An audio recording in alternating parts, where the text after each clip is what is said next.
Digit 0 for any natural number n।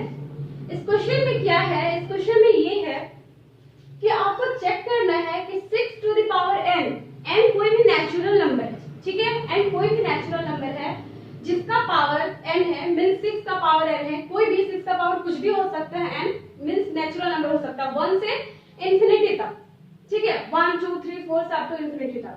बोल रहा है कि जब इसको सॉल्व करेंगे 6 टू द पावर n को, तो उसका जो लास्ट डिजिट आना चाहिए वो 0 आना चाहिए। तो इसको हम कैसे सॉल्व करेंगे, ठीक है, चेक करते हैं। सबसे पहले हम क्या करेंगे इस तरह के नंबर के लिए कि पहले क्या करते हैं, हम एग्जांपल लेके देखते हैं। Let us take an example, let us take an example of number let us take an example of number which can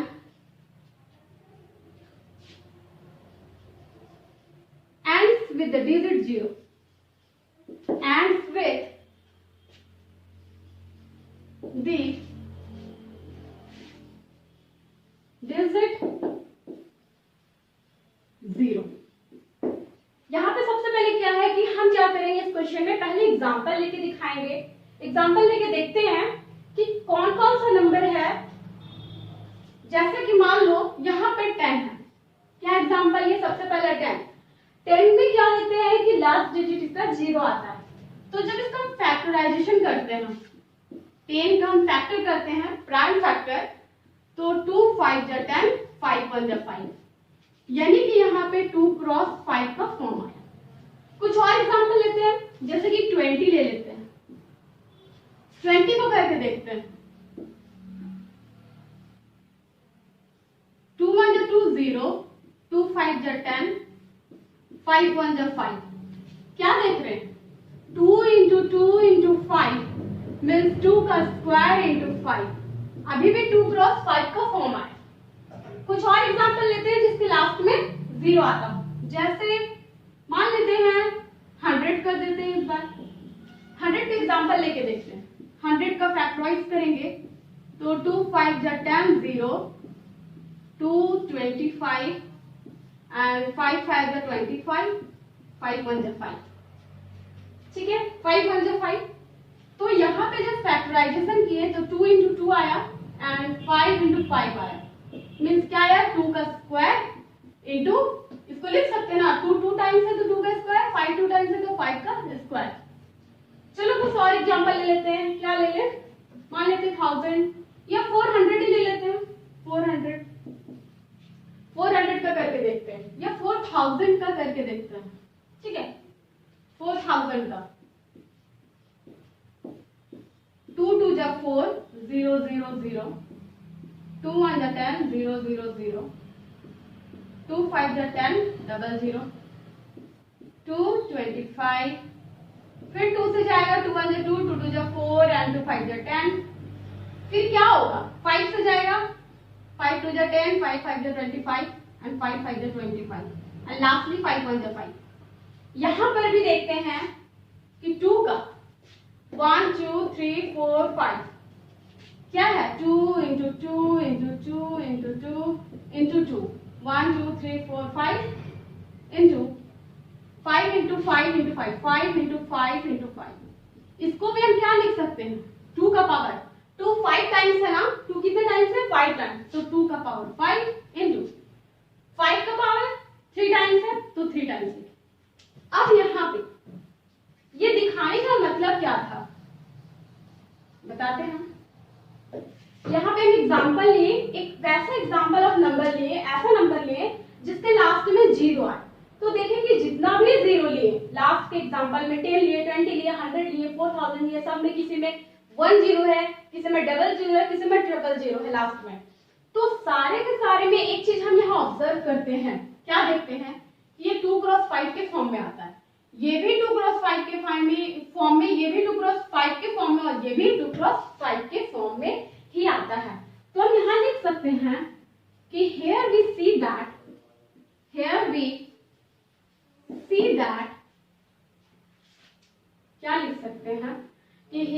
see that here we see that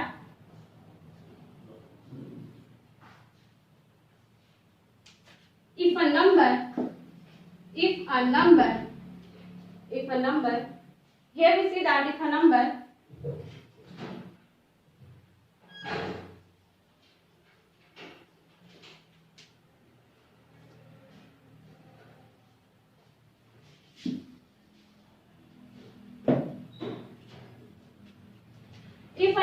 with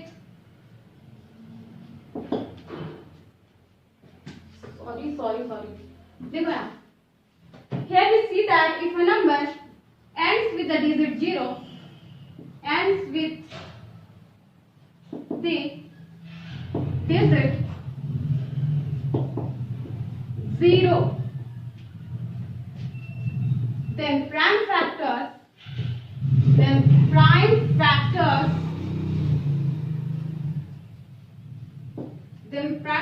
must be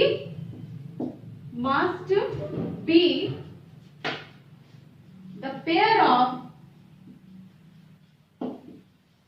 आप खुद ही देखो यहाँ पे हम यहाँ क्या लिखते हैं कि कोई भी एक नंबर ले लो, 10 ले लो, 20 ले लो, 100 ले लो, 4000 ले लो, जब उसका हम नंबर एंड 0 रहता है इसका, जिसका डिजिट लास्ट में 0 आता है, उसका जब हम प्राइम फैक्टराइजेशन करते हैं तो यहाँ पे वो हमेशा एक पेयर में होता है। वो पेयर क्या है? 2 क्रॉस 5 के पेयर में। यहाँ हम इस एग्जाम्पल से यही नोट करते हैं। तो हम यहाँ क्या करते हैं, मेरे पास 6 का पावर n है, यही है ना, इसी को चेक करना था। तो सबसे पहले हम 6 का फैक्टराइजेशन करेंगे। तो आप देखो कि 6 का जब फैक्टराइजेशन करोगे 2 3 जा से 3 1 जा 3, क्या आया? 2 into 3 के फॉर्म में आया, 2 into 3 इसका पावर n आया ना, 2 into 3 इसका पावर n। तो यहाँ पे भी देखो, यहाँ पे क्या है, 2 क्रॉस 5 के फॉर्म में नहीं आया, तो 6 तो 2 into 3 के फॉर्म में आया है, 2 into 3 के फॉर्म में आया। तो यहाँ लिख सकते हैं कि hence 6 का power n, 6 to the power n cannot be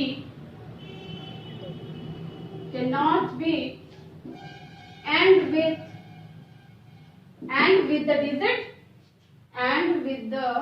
digit 0। यहाँ आप खुद देख सकते हो कि 6 to the power n cannot be in with the digit 0। क्यों? क्योंकि because its prime factors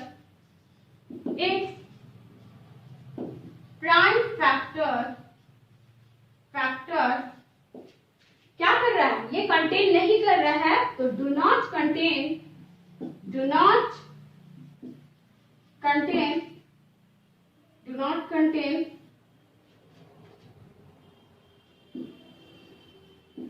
in the pair of 2 cross 5। 2 cross 5। अब आपको ये समझ में आ गया होगा ये क्वेश्चन में यही तो सॉल्व करने बोला था कि आपको चेक करना है कि 6 का जो पावर n है वो जब उसको हम उसको सॉल्व करते हैं तो उसका लास्ट डिजिट जो 0 आता है या नहीं। तो जहां पे n क्या है, कोई एक नेचुरल नंबर है। तो यहाँ पे पहले कोई एग्जांपल लिए, एग्जांपल लेने पे क्या देखें कि वो जितना भी लास्ट में 0 आता है, कोई भी नंबर जो 0 आ रहता है उसका हमेशा जो उसका पेयर होता है वो 2 क्रॉस 5 के पेयर में होता है। बट जब यहाँ 6 का हम पेयर किए, 6 का हम फैक्टराइज किए तो 2 into 3 का पेयर आया, जो कि ये रॉन्ग है। इससे पता चलता है कि 6 का पावर n जब हम सॉल्व करेंगे तो उसके लास्ट में 0 नहीं आएगा, इसलिए यहाँ पे hence 6 to the power n cannot be end with the digit 0 because its prime factor do not contain in the pair of 2 cross 5। I hope आपको ये क्वेश्चन अच्छे से क्लियर है, ठीक है। नेक्स्ट क्वेश्चन देखते हैं। इस क्वेश्चन में यहाँ देखते हैं क्वेश्चन नंबर 6 है। Question number 6, explain why this number and this number are composite number. यहाँ पे एक्सप्लेन करना है कि क्यों ये नंबर और ये नंबर कंपोजिट नंबर है। तो सबसे पहले हम आपको बता दें कि कंपोजिट नंबर आप लोग इंट्रोडक्शन पार्ट में पढ़ चुके हो कि कंपोजिट नंबर क्या है। वो नंबर जो क्या हो, अपने 1 और इट्सल्फ के अलावा भी अदर नंबर से डिवाइड हो, मीन्स कह सकते हैं कि 1 और इट्सल्फ नंबर के अलावा भी उसका अदर फैक्टर हो, अदर नंबर भी उसका फैक्टर हो। एक एग्जांपल बताए थे 9 का, कि जैसे 9 का फैक्टर 1 और 9 तो है ही, 1 और 9 तो है ही, बट 3 भी है, 3 भी है। तो 1 और इट्सल्फ के अलावा भी कोई अदर नंबर भी हो, वो नंबर कितना भी हो सकता है, वो मेरा कंपोजिट नंबर कहलाता है। ठीक है, तो यहाँ पे यही सॉल्व करना है। तो सबसे पहले हम क्या करेंगे, फर्स्ट पार्ट को सॉल्व करेंगे। तो पहले है 7 मल्टीप्लीकेशन 11, फिर मल्टीप्लाई 13 प्लस 13, ये एक नंबर है और प्लस 13 अलग। देखो यहाँ पे क्या कर सकते हैं, 7 मल्टीप्लाई 13 प्लस 13, यहाँ 13 या 13 को कॉमन ले लेते हैं, क्या बचता है 7 मल्टीप्लाई 11 बचता है इसमें, और प्लस में यहाँ 1, यहाँ पे 13 7 मल्टीप्लाई 11 कितना आ जाए 77 plus 1 is equal to 13 into 77 plus 1 कितना हो जाए 78। आप 13 और 78 को मल्टीप्लाई करते हैं, 13 78, 8 3 जा 24, 2 8 1 जा 8 8 2 10, 7 3 जा 21, 2 7 1 जा 7 7 2 9, 4 1 9 1 10, यानी कि वो नंबर क्या आया है 1014। अब इसी को चेक करना है कि ये जो मेरा नंबर है वो कंपोजिट है या नहीं। तो कंपोजिट के लिए हम क्या करेंगे कि कंपोजिट है कि नहीं, तो इसके लिए हम इस नंबर को प्राइम फैक्टराइजेशन में तोड़ेंगे। 1014 का हम प्राइम फैक्टराइजेशन करेंगे। प्राइम फैक्टर्स जब करेंगे तो देखेंगे कि 1 और इस नंबर के अलावा भी इसका अदर फैक्टर है भी या नहीं। तो सबसे पहले यहाँ पे देखा जाए तो 2 से जाएगा, 2 5 जा 10, 0 2 7 जा 14, हाँ उसके बाद फिर देखा जाए तो 2 से नहीं, तो 3 से जाएगा, 3 1 जा 3 और 1 0 3 3 जा 9, नहीं ये अब 3 से नहीं जाएगा, 3 से नहीं जाएगा, 3 1 जा 3 4 5 2 और 0, हाँ 3 6 जा 18 18 और 2 7 3 9 जा 27, फिर 3 से नहीं जाएगा, 13 के टेबल में जाएगा, 31 जा 13 और 13 3 जा 39 और फिर 31 जा 30। यहाँ पे कितने सारे फैक्टर्स मिल रहे हैं, एक 2 मिल रहा है, 3 मिल रहा है, 13 मिल रहा है और 13 मिल रहा है। आप यहाँ देख सकते हो कि यहाँ पे अगर 1 और 1014 यानी इस नंबर को छोड़कर 1 और इट्सल्फ नंबर को छोड़कर भी इतने सारे फैक्टर्स है इस नंबर के, तो इस इट मींस क्या है, ये कंपोजिट नंबर है। तो जब ये कंपोजिट नंबर है तो यहाँ पे हम लिख सकते हैं कि since number has more than 2 factors, more than 2 factors, ठीक है, number has more than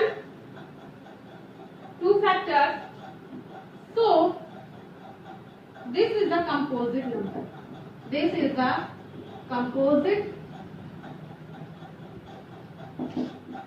number.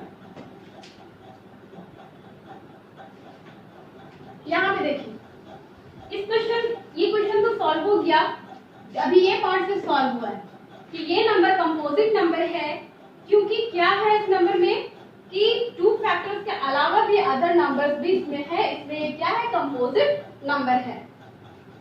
अब यहाँ देखिए सेकंड पार्ट जो है, आप इसके नीचे करना, मैं यहाँ कर रही हूँ। सेकंड पार्ट है 7 मल्टीप्लाई 6 मल्टीप्लाई 5 4 3 2 1 प्लस 5। सबसे पहले हम इन सबको मल्टीप्लाई करेंगे, देन ऐड करेंगे प्लस 5। तो आप क्या करोगे, सबसे पहले 7 6 5 4 3 2 1 प्लस 5। यहाँ पे मल्टीप्लाई करेंगे तो 2 1 2 जा 2 2 3 जा 6 6 4 जा 24 24 5 जा 120, यहाँ तक हो गया 120 और 7 6 जा 42। अच्छे से लिख देते हैं। ये हो गया 42, ये हो गया 120 और ये प्लस में 5। जब इसको मल्टीप्लाई करते हैं तो 0 का 0, 12 चला 24 का 4, 2 रह गया 40, 12 4 जा 48, 48 और 2 50 और प्लस में 5। जब इसको हम मल्टीप्लाई किए, दिस पार्ट को मल्टीप्लाई किए तो 5040 आया और प्लस में 5 आया। अब इसको ऐड कर देते हैं तो 5045 कितना आएगा। अब सेकंड स्टेप, यहाँ तक तो फर्स्ट स्टेप कंप्लीट हुआ आपका कि इसको सॉल्व करो। सॉल्व करने के बाद क्या है, इसका कंपोजिट नंबर का आप क्या करोगे, अगर ये कंपोजिट नंबर है या नहीं चेक करना है तो इसका फैक्टर्स करेंगे।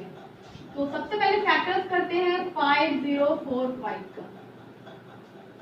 तो 3 से ये जाएगा, नहीं जाएगा, 5 से जाएगा तो 5 1 5 0 और 0 5 9 जा 45।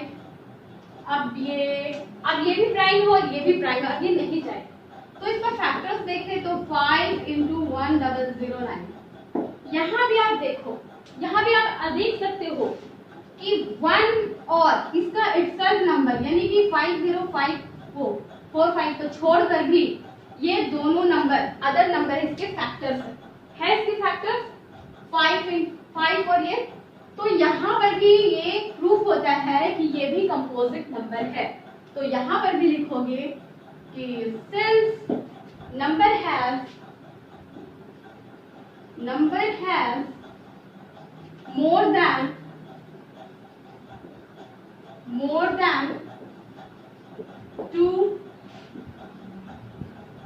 factors, so this is a composite number। अब ये तो क्लियर है इस क्वेश्चन को, ये क्वेश्चंस में कुछ भी नहीं है। सबसे पहले क्या करोगे, जो मेरा क्वेश्चन है उसको एक नंबर बनाओगे, उसको एक सॉल्व करेंगे तो एक नंबर आएगा। इस नंबर को प्राइम फैक्टराइजेशन में तोड़ेंगे। जब प्राइम फैक्टराइजेशन में तोड़ देंगे तो वो नंबर अगर उस दो फैक्टर से ज्यादा हो गया, 1 और इटसेल्फ के अलावा भी उसका अदर नंबर हो गया, तो वो प्रूफ हो जाएगा ये कंपोजिट नंबर है। सेम इसमें भी, ठीक है। तो ये क्वेश्चन क्लियर है। अब देखते हैं नेक्स्ट क्वेश्चन। देखते हैं क्वेश्चन नंबर 7। क्वेश्चन नंबर 7 में क्या है, ये क्वेश्चन है, दिख तो है बहुत बड़ा क्वेश्चन, बट सॉल्यूशन एकदम छोटा सा है, बहुत इजी है इसका सॉल्यूशन और ये बहुत इजी क्वेश्चन भी है, ठीक है। तो आप इसको कैसे, इससे पहले भी क्वेश्चन समझना होगा अच्छे से। क्वेश्चन है there is a circular path around a sport field. सबसे पहले देखो यहाँ पे एक सर्कुलर पाथ है, क्या है, एक सर्कुलर पाथ है स्पोर्ट्स फील्ड के चारों ओर, ठीक है। There is a circular path है स्पोर्ट्स फील्ड के अराउंड। इसमें क्या बोल रहा है कि Sonia takes 18 minute to drive 1 round of the field. Sonia क्या करती है कि 18 मिनट में 1 राउंड पूरा करती है, ठीक है। While Ravi takes 12 minute for the same.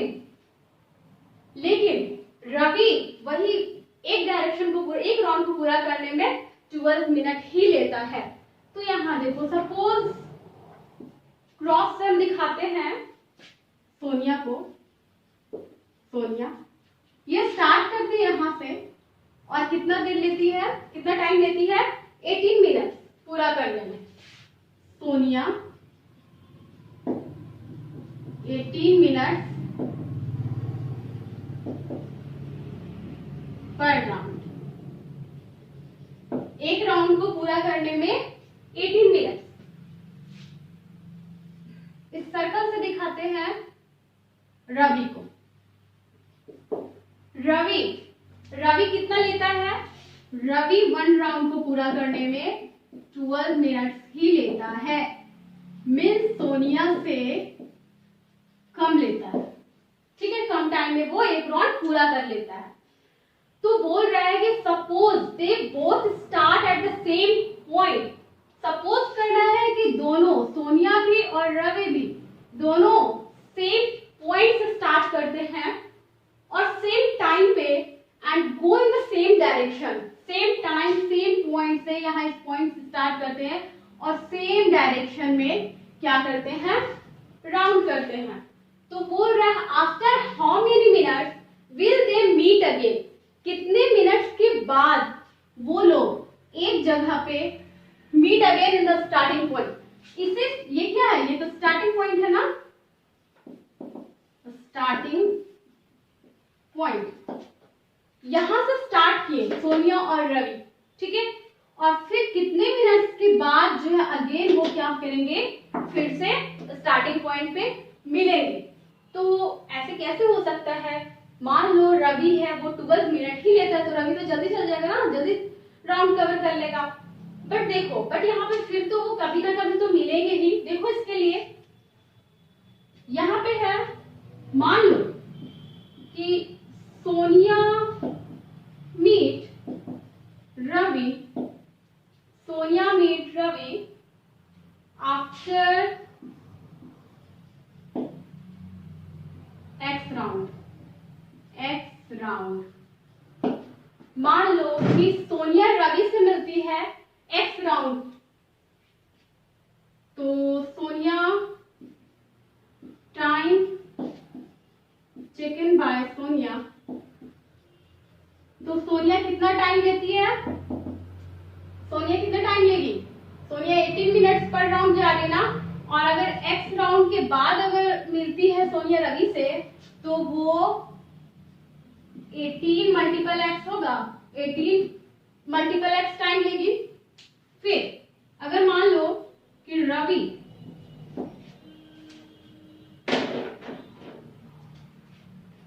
Meet Sonia, अगर रवि सोनिया से मिलता है आफ्टर,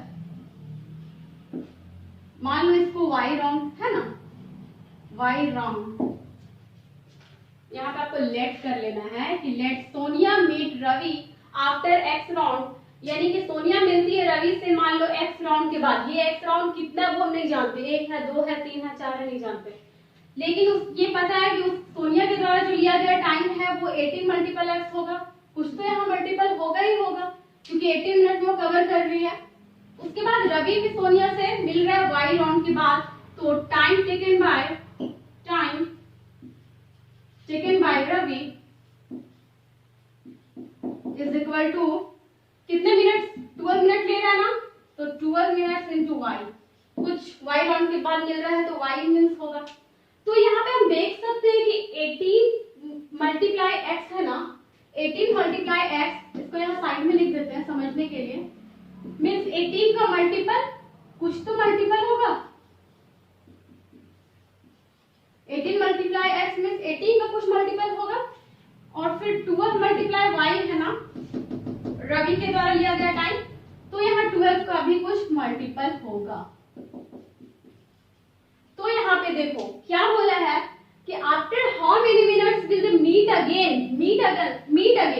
अगर यहाँ से स्टार्टिंग पॉइंट से शुरू करते हैं और फिर यहाँ पे मिलना है, मीन्स जल्दी मिलना है, मीट अगेन तुरंत मिलना है उसे, तो वो तुरंत मिलने के लिए यहाँ पे क्या करेगा, कुछ लिस्ट टाइम लेगा, ठीक है, तो लिस्ट टाइम लेगा। तो 18 multiple X 12 multiple Y means X और वाई का कुछ कॉमन मल्टीपल होगा, तो लिस्ट कॉमन मल्टीपल निकालना है जो दोनों लेगा। तो लिस्ट कॉमन मल्टीपल किसका, 18 और 12 का। लिस्ट कॉमन मल्टीपल मतलब क्या, एलसीएम। तो आप यहाँ पे एलसीएम ऑफ 18 एंड 12 का निकालोगे। अब समझ में आया, लिस्ट कॉमन मल्टीपल निकालना होगा, तो इसको लिखना नहीं है, तो इसके लिए क्या करेंगे, अब हम लिस्ट कॉमन मल्टीपल निकालना होगा। तो सबसे पहले हम क्या करेंगे, 18 का फैक्टर करेंगे, 18 का, ठीक है, 18 का फैक्टर करेंगे, तो 18 का फैक्टर क्या हो जाएगा, 2 9 जा 18, 3 3 जा 9, 3 1 जा 3, 2 into 3 into 3, मीन्स 2 इंटू 3 का स्क्वायर, यही आया। 12 का करते हैं, 2 6 जा 12, 2 3 जा 6, 3 1 जा 3, मीन्स 2 इंटू 2 इंटू 3 मीन्स 2 का स्क्वायर इंटू 3, यही आया ना।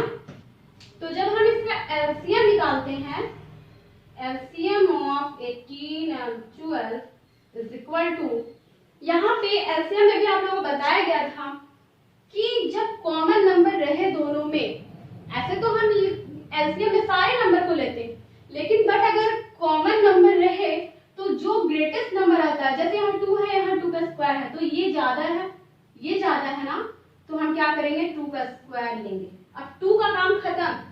अब 3 पे देखते हैं कि 3 का ये ज्यादा है, तो हम क्या लेंगे 3 का स्क्वायर लेंगे। तो यहाँ पे 2 का स्क्वायर इंटू 3 का स्क्वायर, 2 2 जा 4, 3 3 जा 9 और 9 4 जा 36, मीन्स 36 क्या आ गया मिनट। अब आप यहाँ पे आराम से इजली यहाँ पे लिख सकते हो कि after how many minutes will they meet again at the starting point. तो यहाँ पे लिख सकते हो, आप लोग इसके नीचे लिखोगे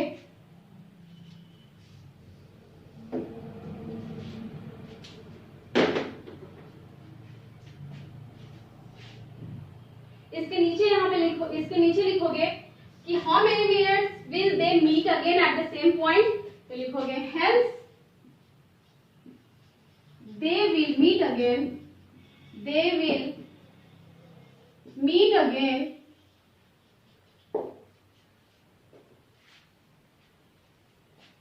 they will meet again at the starting point, at the starting point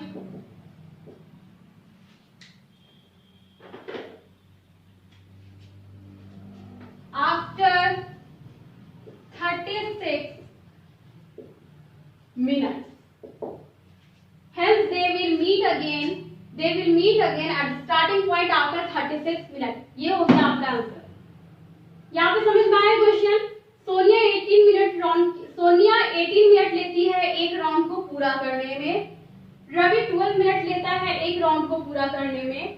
तो इसमें बोला है कि अगर वो लोग सेम पॉइंट से स्टार्टिंग करें, सेम डायरेक्शन में स्टार्ट करें और सेम टाइम पे, तो कितने मिनट्स के बाद वो लोग दोबारा मिलेंगे। तो इसके लिए क्या किए कि सोनिया अगर रवि से मिलती है तो हम मान लिए कि वो एक्स राउंड बाद मिलती है। तो इसके द्वारा जो लिया गया टाइम है सोनिया के द्वारा, तो 18 मल्टीपल एक्स, कुछ कॉमन मल्टीपल इसमें भी होगा। और रवि का जब हम निकालेंगे तो रवि मान लो कि सोनिया से मिलता है वाई राउंड के बाद, तो उसके द्वारा लिया गया टाइम 12 मल्टीप्लाई वाई है, यानी 18 का मल्टीपल और 12 का कुछ कॉमन मल्टीपल होगा ही होगा। तो यहाँ बोला है they will meet again, again means least common multiple दोनों का कुछ ना कुछ होगा, तो वो लोग दोबारा मिलेंगे। तो इससे लिस्ट कॉमन मल्टीपल हम लोग पढ़ चुके हैं एलसीएम, तो वो हम निकाले। सबसे पहले 18 और 12 का फैक्टर किए, फैक्टर करने के बाद एलसीएम फाइंड किए, और एलसीएम जब लिस्ट कॉमन मल्टीपल निकल गया तो हम बता पाए कि वो लोग दोबारा कब मिलेंगे, स्टार्टिंग पॉइंट पे 36 मिनट के बाद। ठीक है, ये क्वेश्चन क्लियर है? ठीक।